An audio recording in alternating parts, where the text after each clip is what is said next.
Hello, my name is Tommy. I am 23 years old, and for the last 3 years, I have been slowly building my own watch collection. Today, I'm going to give my perspective on what all of these watches mean to me, because when I was very first starting out in the hobby, I looked to videos just like this to understand why people loved watches so much. And what really stood out to me was every single watch to every person, whether it's the same watch that somebody else has or a completely different watch that nobody has, they all have their own story to tell. And that just, again, that really fascinated me. So today I'm going to give my perspective of my collection. The first watch that I'm going to be showcasing today is actually the first watch that I bought myself. So it has a special place in my heart. It's a watch that I truly will never get rid of.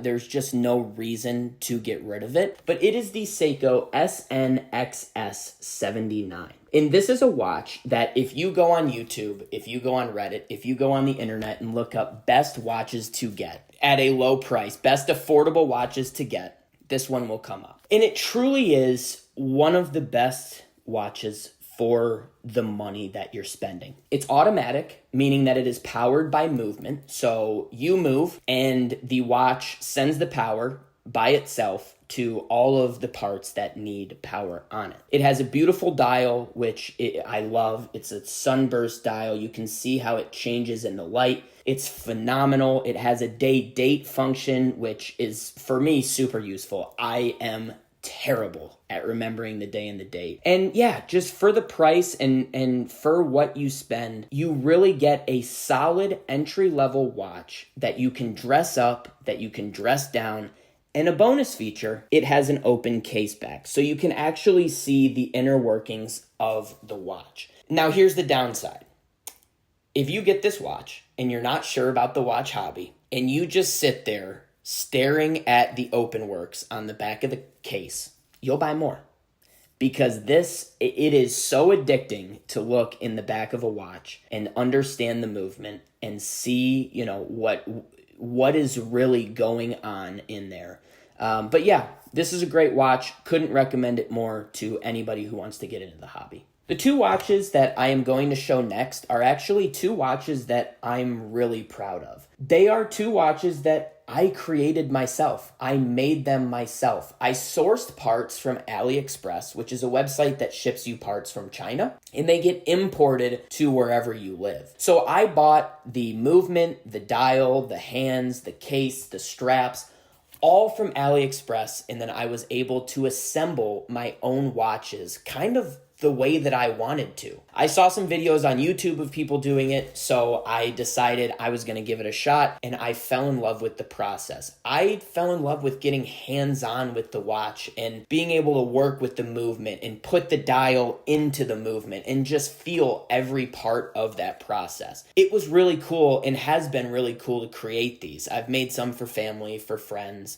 and yeah, it's been super awesome. So here they are. One of them, this one here, is my version of a pilot's watch. I know that it's not exactly a pilot's watch, but it's my iteration of it, which is what is cool about this, is you can do it your own way. It's a darker blue dial with gold hour markers. And then we have this watch, which is a lot more simple and one that you can, again, actually, all of these, you can really dress up and dress down however you want. But this is another one with the date function as well as a date bubble to magnify the date. But it is just a blue dial. I put a blue strap on it. I love the look of it. I love the feel.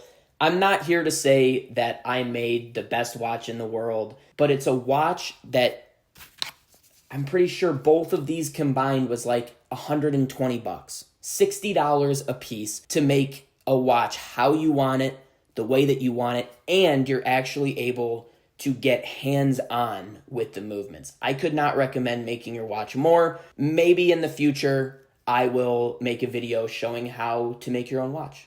The next watch that I am going to showcase is one that actually means a lot to me. It signifies the end of a chapter and the beginning of a new one. I am a recent college graduate, so I bought this for myself for my graduation. And, that's the end chapter, and the beginning chapter is finally becoming an adult, which technically hasn't happened yet. at all. But the watch is a Grand Seiko SBGX 261. It is the black dial version, and to me, it's just the perfect size. It's clean, it's versatile. You can dress it up, you can dress it down. I can wear it in a white t-shirt, or I can wear it, to a wedding. It's just one of those everyday wear watches that never get old. Every time I look at it, I get a smile on my face. I love it so much.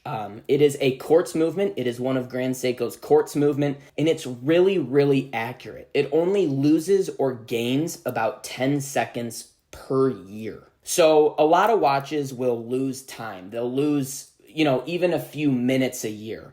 I'm not sure as to the reason behind that. If somebody knows, please let me know. But this only gains or loses 10 seconds in a whole year, which is super cool. So to have, a piece like this on my wrist from Grand Seiko, which for some reason, Japanese culture and Japanese stuff is just so much better. It's just made better. And it's something that I'm really happy to have on my wrist and be able to wear. This next watch is actually also for graduation, but this has a little bit more meaning to it. This is the watch that my parents bought me for my college graduation and moving into the real world. It is a Shinola watch. I grew up in the suburbs of Detroit, and I also went to school in Detroit.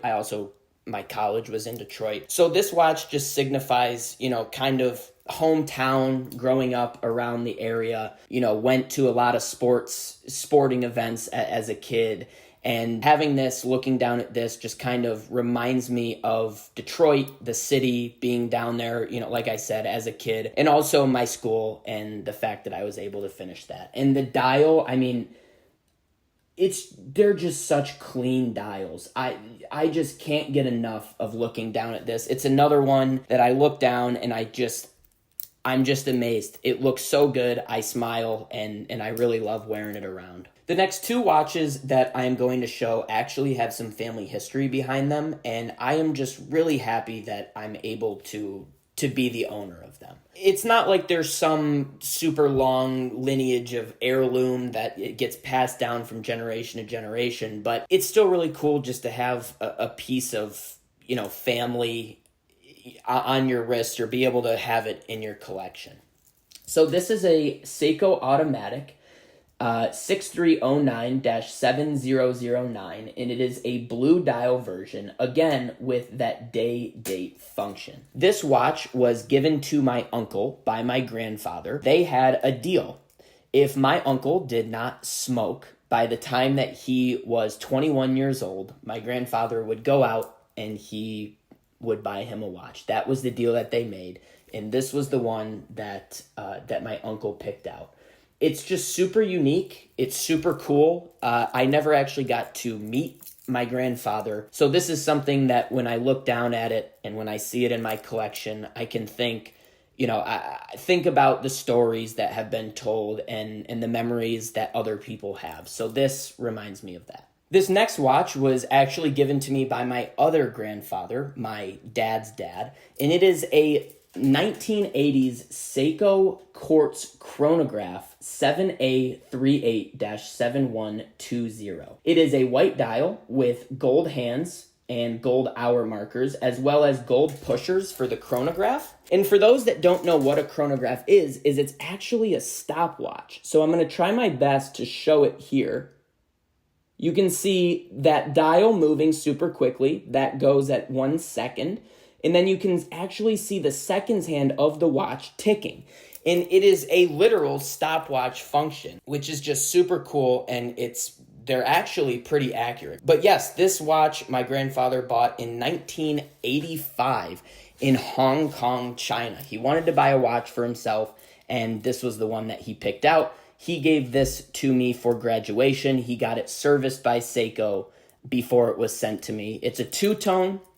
So it has a little bit of gold on it. I don't see myself as a super gold person, but when I put this on, and I wear it often, when I put this on, I don't know if it's because of the story behind it, if it's because it was my grandfather's. I don't know why, but it just feels right. It just looks right, it feels right, and I really like wearing it. This next watch is a watch that I think a lot of people would be happy that I have and would be interested that I have. It's a Casio World Time. Okay, for those of you that do not know about the Casio brand, they can make it through anything. Daily wear, you can wear it as a beater, you can swim in it, you can jump in it, you can sweat in it. It doesn't matter what you do, these things last. Bought it at Walmart for $24. It's just fun. It's no stress. You can set alarms on it. You can set a stopwatch on it. You can set multiple different time zones on it. It has the day, it has the date, it has the month. It's a no-brainer. Buy this, $24. I recommend it. If there's any watch in what I have shown so far that I would recommend the most, it's the Casio World Time, okay?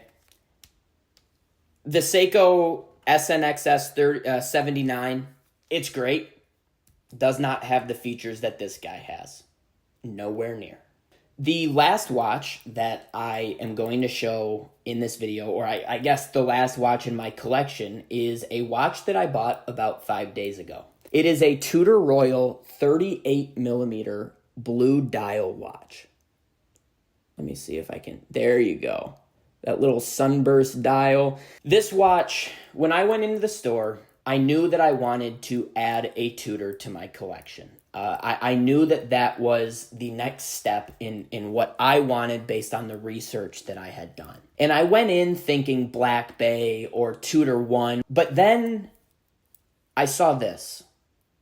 I saw this watch, and I had seen it online, and I had seen, I had seen things about it, but I kind of brushed it off. I thought I wanted the Black Bay or the 1 or, a more popular Tudor style. But when I saw this in person, I couldn't resist. I put it on my wrist. After trying on the Black Bay and the Tudor 1, I put this on my wrist, and it just fit. It just worked, and I couldn't be happier that I bought it. 5 days ago, there's still time for remorse. I don't think that I will. It has an integrated bracelet, so it's sportier looking, it's dressier looking. However you choose to wear it, that's what it looks good with, right? I think all of these watches here and all of the watches that you can buy, there's not one watch that can't be worn with sweatpants and a sweatshirt. There's not one watch that can't be worn with a suit. If you're a watch person, it doesn't matter what, this is my opinion. Just wear the watches that you love. Who cares what other people think, what you're wearing it with, whatever. If you want to wear that watch, wear the watch. That's not just for this watch. That's really for every watch. That's my advice to everybody. It is an ETA-based movement, so it's this watch, now moving to this, it's an ETA-based movement, reliable, easy to service, and yeah, it pops in the light. I love it. And that is my collection. Those are all of the watches over the last few years that I have built up in my collection. But let me tell you, I'm going to buy more. I am going to buy a lot more. It will not stop. These videos will not stop either, whether it be a deeper dive into the watches that I already have, or looking at watches that I want in the future, or watches that I would recommend. Whatever it may be, I plan on continuing to make content, hopefully posting once a week. So I am very excited for that. Thank you for watching this video. If you liked the collection, if you liked any pieces, let me know. And we can talk about it. Maybe I can talk deeper into some, or we can have a conversation about it. So once again, thank you for watching. I appreciate it, and goodbye.